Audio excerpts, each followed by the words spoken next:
Australia New Zealand تو Europe میں نہیں ہے مگر یورپین طرز کی لائف سٹائل ہے اور لیونگ بھی یورپ کی طرح ہے.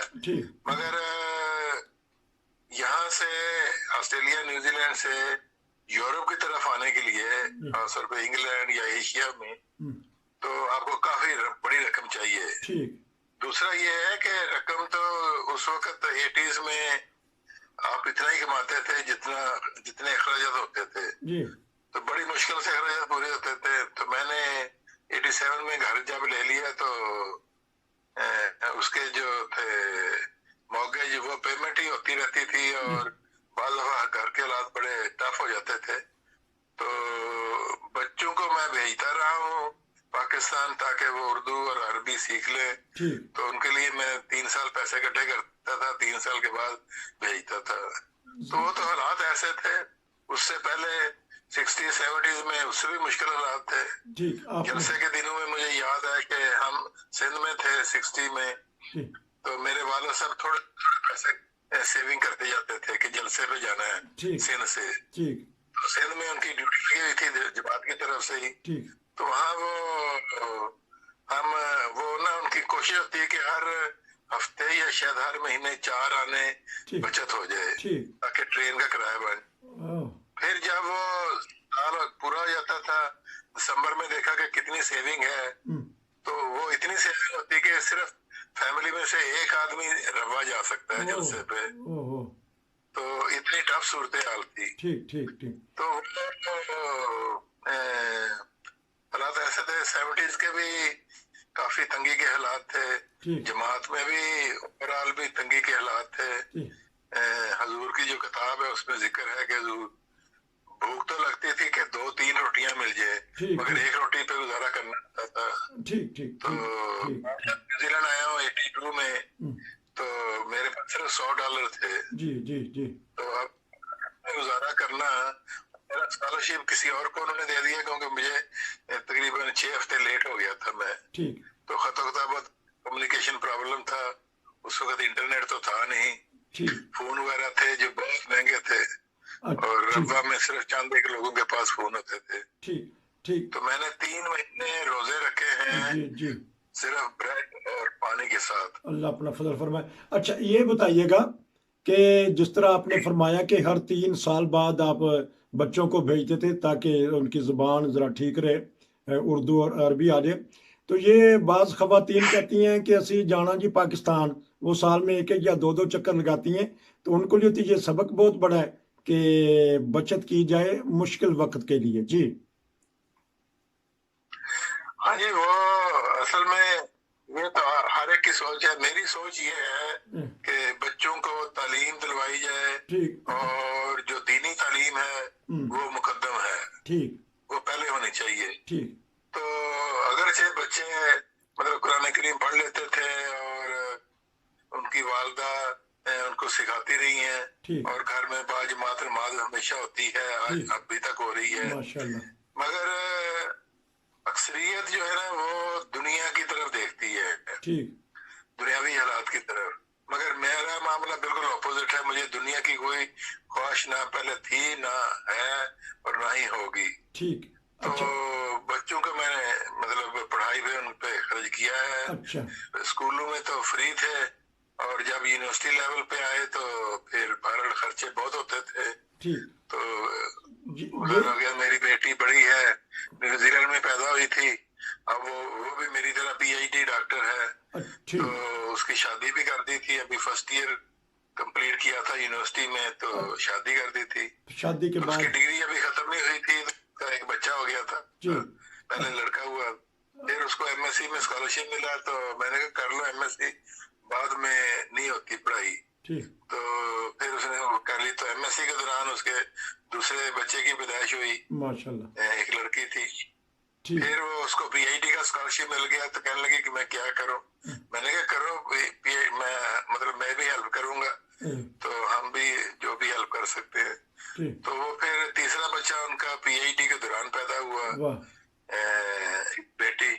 تو وہ تو اصل میں سوچ ہے.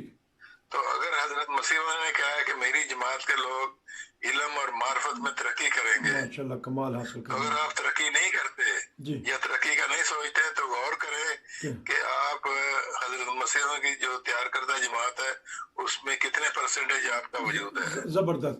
اچھا اگر کم از کم 50% تو ہونا چاہیے نا. 50% کا مطلب یہی ہے کہ علم اور معرفت میں ترقی کریں. ماشاءاللہ. اچھا یہ بتائیے گا کہ جس طرح آپ نے کہا کہ وہ بھی پی ایچ ڈی، آپ بھی پی ایچ ڈی، جب پی ایچ ڈی سے ٹکراتے ہیں تو پھر کیسی حرکت ہوتی ہے کہ ایک دوسرے سے ڈسکس کرتے ہیں جب وہ آتے ہیں یا آپ ان کے پاس جاتے ہیں یا ٹیلی فون پہ؟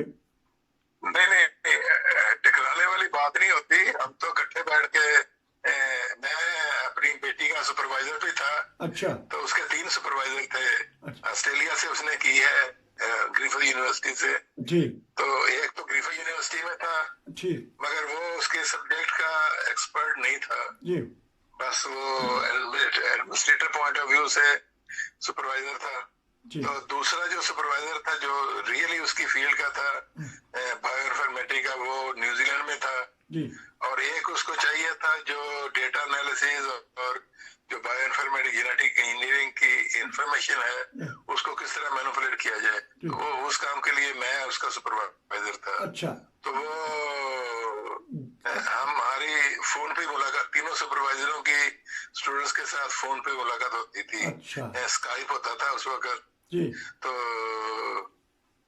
علاوہ بیٹی آ جاتی تھی گھر میں ہفتہ 2 ہفتے کے لیے ٹھہرنے کے لیے، تو پھر مل کے کام کر لیتے تھے. تو وہاں تو وہ صورتحال نہیں ہوتی. میں بحیثیت ٹیچر کے اور وہ بحیثیت اسٹوڈنٹ کے تھی، تو کوئی ایسی بات نہیں ہوتی. اچھا یہ بتائیے گا کہ وہ اب ہائی لیول پہ سروس کر رہی ہیں کہ آفیسر ہیں کہیں؟ وہ ایک یونیورسٹی ہے، یونیورسٹی آف کوئنز لینڈ. جی. تو ان کا مین کیمپس تو برزبن میں ہے مگر ایک کیمپس ان کا ٹوگمبا میں بھی ہے. تو وہاں ایک اور یونیورسٹی بھی ہے، یونیورسٹی آف ساؤتھرن کوئنز لینڈ. اچھا. تو اس کے ساتھ بھی اس کا لنک ہے چونکہ. تو وہ ایک ریسرچ پروجیکٹ ہے جو تحقیقی ریسرچ ہو رہی ہے، اس کے وہ پروجیکٹ مینیجر ہے. ماشاءاللہ. اچھا وہ کون سی تحقیق کر رہی ہیں؟ ہماری ایک احمدی بہن، ہماری ایک احمدی بیٹی جنہوں نے جد و جہد کر کے تعلیم حاصل کی، بچے بھی ہوئے ماشاءاللہ، وہ کون سی تحقیق کر رہی ہیں تاکہ ہماری آنے والی بچیاں یا بچے ان کو سنیں یا ان کا واقعہ سنیں تو ان کے لیے وہ جد و جہد پیدا ہو؟ جی. پہلا تو یہی ہے کہ میں بعد میں بتاتا ہوں، یا پہلے بتاتا ہوں آپ کو کہ وہ بایو انفارمیٹک میں کی ہے. تو اس میں آپ کو میڈیکل بھی پڑھنی ہے اور انسانی زندگی جو ہے خاص طور پہ اس کے متعلق. پھر جو بیماریاں پیدا ہوتی ہیں جینیٹیکلی، ان کا کس طرح سے اسباب ہو سکتا ہے.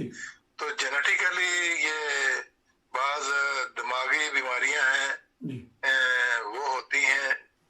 تو اس کے اوپر وہ ریسرچ کر رہی ہے ان کی ٹیم کہ سوسائٹی میں جو سائیکو بیماریاں ہیں ان کا کس طرح مطلب ستیاب کیا جائے. تو یہ ہے. تو ان کی ٹیم میں مطلب 2 سال پہلے کی بات ہے، میں جب گیا تھا، کیونکہ بعض انفارمیشن کے لیے وہ مجھے بلاتے بھی تھے. تو وہ اس وقت تو 7-8 ریسرچر تھی جو اس کے ساتھ تھیں. تو باقی یہ یاد رکھیں کہ تعلیم کے لیے آپ کو ایفرٹس کرنی پڑے گی ہر لحاظ سے. اور اگر آپ پیسے کا سوچتے ہیں تو پھر آپ تعلیم میں پیچھے رہ جائیں گے. تو اب وہ میں نے بھی چونکہ قربانیاں دی ہیں، مجھے پی ایچ ڈی سے پہلے ہی بڑے اچھے جاب ملتے تھے. میں نے کہا جاب اگر کرنے تو یا جماعت کا ہوگا یا، تو حضور سے کہا تو حضور نے کہا ٹھیک ہے. افریقہ چلا گیا تھا تو وہاں بھی ایفرٹس کی اور بڑے تھوڑے سے خرچ مطلب الاؤنس پہ گزارا کرتے تھے. اس کے بعد بھی تعلیم پہ ہی زیادہ خرچ کرتا تھا. اپنی تعلیم پہ بھی خرچ کیا، دوسروں کی تعلیم پہ بھی خرچ کیا. مجھے یہ بھی شوق تھا کہ ہمارے احمدی جو بچے ہیں وہ پڑھ جائیں. تو میں ابھی MSc میں تھا تو میں نے کچھ اسکالرشپ دینے شروع کر دیے تھے جو ہی میری انکم ہوئی. حالانکہ انکم کیا تھی, میں ٹیوشن پڑھاتا تھا اور اس کا ایک حصہ جو تھا وہ دوسرے اسٹوڈنٹ پہ خرچ کرتا تھا جو مطلب MSc یا BSc کرنا چاہتے ہیں. تو میں نے چند ایک لوگوں کو MSc بھی کروائی ہے. اچھا, اب ہمارے پاس 2 منٹ ہے, تو صرف یہی بتائیے گا کہ بیٹی کے متعلق کہ وہ جو ریسرچ کر رہی ہیں وہ اس کا فائدہ ملک کو, قوم کو, سب انسانوں کو ہو رہا ہے؟ فائدہ تو ہوگا ڈیفینیٹلی. جی, اصل میں یہ جو ریسرچ ہوتی ہے نا پرٹیکولرلی میڈیکل فیلڈ میں, جی, اس کے جو اچھے نتائج ہیں وہ تو بڑی دیر کے بعد نظر آتے ہیں. ٹھیک, تو اب اگر آپ دیکھیں اس سال جن کو ملا ہے, تو اب یہ کرونا وائرس پھیلی ہے, جی, تو اس کی وائرس کی جو کیا کہتے ہیں ویکسینیشن بنائی ہے تو مختلف کمپنیوں نے, تو وہ